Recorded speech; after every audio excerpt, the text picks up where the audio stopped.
Every time I got a new set of watercolors, I would swatch them in my sketchbook or in a card that would go with the palette.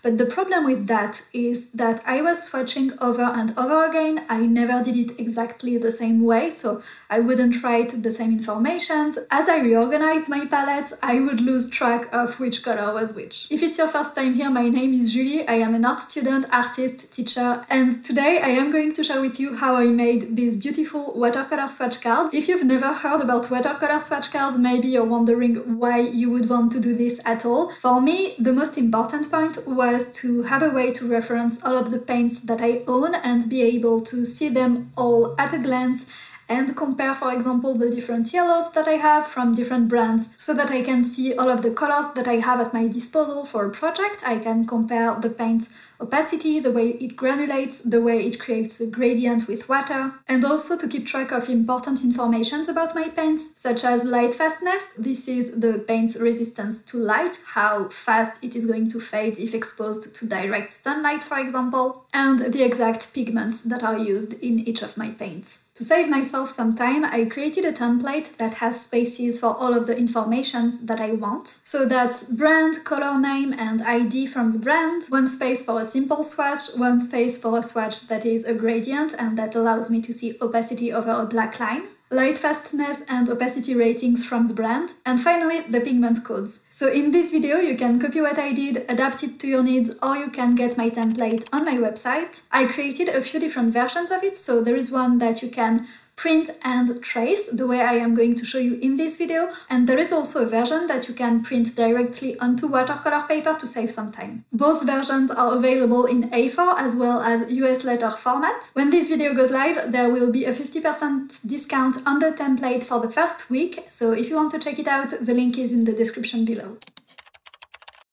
In terms of materials, you will need the paints that you want to swatch as well as water. I recommend that you have one jar for your dirty water and one jar for your clean water to keep them separated and always have clean water available. And also your favorite brushes. I prefer to have two. One I am going to load with my paint and the pigment that I want to swatch, and the other one I will try to keep as clean as possible and to load only with clean water. A pencil, nice and sharp. You will want either a cutting mat with a cutting ruler and a craft knife or a box cutter, or just a simple pair of scissors. A pen with waterproof ink. I am going to use a dip pen with ink from Roger and Klinger. I have no idea how to pronounce it, but it is waterproof black ink meant for fountain pens, and I will use it with two different nibs, one that is thick and one that is thin. But you could also use fine liner pens such as Pigma Microns or Faber-Castell Pitt Artists pens, and it is going to be a lot easier than what I will show you in this video, but you want to make sure that it is waterproof ink. I recommend that you use your favorite watercolor paper, the one that you used the most often, so that the swatch that you're going to make will give you an idea of what this color looks like on the paper that you use the most.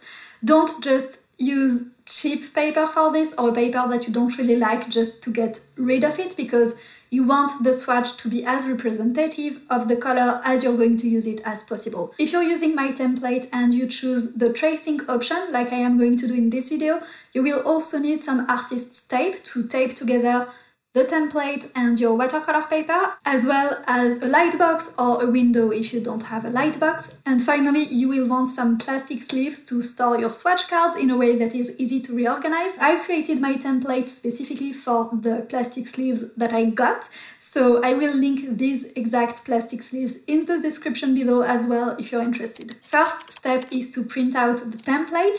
If you want to use the print version, so printing it directly onto watercolor paper, I recommend that you make a test before you start doing the swatches, because your printer's ink is going to interfere slightly with the paints. Make a test first and see how it reacts to water, how it reacts to paint.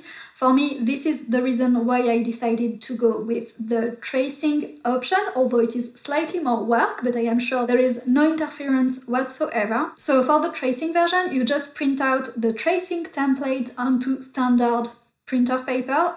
Thin is excellent for this because this will allow the light to go through very easily. Then you can tape together the template and the watercolor paper of your choice. Next step is going to be to trace the cutting lines that you can see on the edges of the template. So these are the pink lines on the edges, and this is to allow you to cut the cards without having any ugly marks anywhere. I prefer to have these on the sides, so you want to trace them very carefully so that when you will untape the 2 pages and separate them, you will have all of your marks in the right places. And I just use a mechanical graphite pencil for this. This is a method that is going to put a lot of ink on the page and it is going to take some time to dry. So I did the entire page at once, but you could either do it card by card or do the entire page. Doing the entire page is going to save you some time. I started by tracing all of the black lines that are going to be in the opacity gradient swatch. So I just followed the line that I have on the template and created a thick black line. If you don't want to use a nib or you don't have one, you could also very well use a Pitt Artist brush pen by Faber-Castell or a Sharpie, anything that has waterproof black ink. And it will be less messy as well because it will dry almost instantly. One note, if you use a nib or a ruling pen or something like this with a bottle of ink, is that you don't want to use any ruler for this. You want a ruler that will have a special kind of profile that is meant for inking and that will prevent the ink from going directly from your nib to under the ruler and make a mess like this. I'm sure that you had this experience at school. It is very unpleasant and it is because there is a specific kind of rulers for this and it makes a massive difference. Then again, you could do this card by card or you can do the entire page at once like I did. If you do the entire page at once, make sure that you're organized, that you have all of your pans or your tubes in the order that you're going to write all of the information on the page because it will prevent some mistakes. But what you want to do is to write all of the informations that you want to keep about your paints. So for me, I wrote the brand and the line. For example, I use a lot of Schmincke watercolor paints and Schmincke has 2 lines, maybe more, but there is one academy line that is student grade watercolors and there is the Horadam line that is artist's grade. So I wrote Schmincke, Horadam every time so that I know that this is this line. Then I have the reference of the color by the brand. If I want to buy this exact same color, it is going to be very useful, so I definitely want to save this. On the 2 lines that I have under that, I wrote the color's name both in English and in French. If you don't need 2 lines for this, what you can do is to have the brand on the first line, then underneath the line and underneath you can have your color. Then I moved on to the light fastness rating by just going over the stars that I have in my template with the appropriate number of stars. I added the pictogram for the color opacity rating from the brand and finally I wrote all of the pigment codes. If you are using artist's grade paints, all of this information should be visible either on the tube or on the packaging of the pan if you got it in a pan. If you don't have the packaging anymore, you may have to hunt a little bit to find all of this information. In that case, what I would do if I were you would be to hunt for all of the information in advance, make a list and have it available while I do the swatches. Again, just to save some time and avoid going from one task to another one.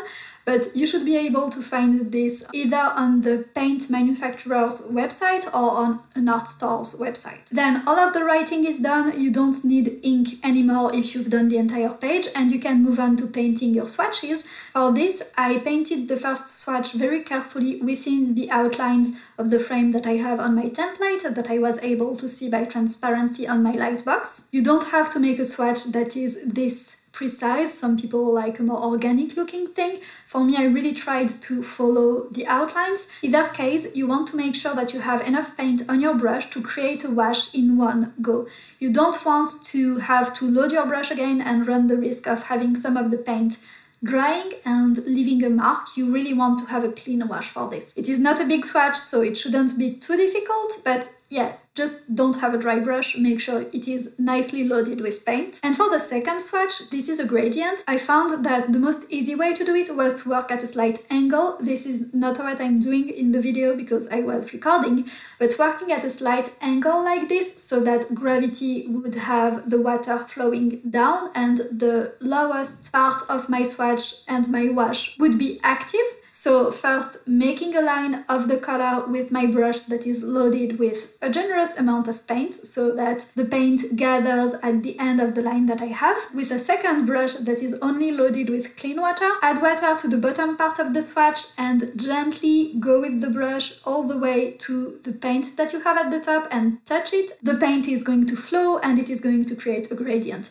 This takes a lot of practice. Not all of my gradients are very successful, but if you're just started with watercolor, it is actually an excellent exercise to get to know your paints and your water and understand how it behaves. Then you want to let it dry very gently without touching it. If you have put a lot of paint and a lot of water in your swatch and you're working at an angle and you find that there is water, a lot of it gathering at the bottom of your swatch, what you want to do next is to gently dry your watercolor brush onto paper towel or a rag or whatever you have at hand. Just gently dry it, and then with the tip of your brush that has to be clean, touch the drop of water, and by capillary action, the brush is going to absorb this drop of water and it will dry out more uniform. You want to be very gentle with this step and not overdo it, because if you have a brush that is too dry or if you stay too long, it is going to absorb too much water and it is going to mess up your gradient. Then you let it dry completely and you can remove the tape.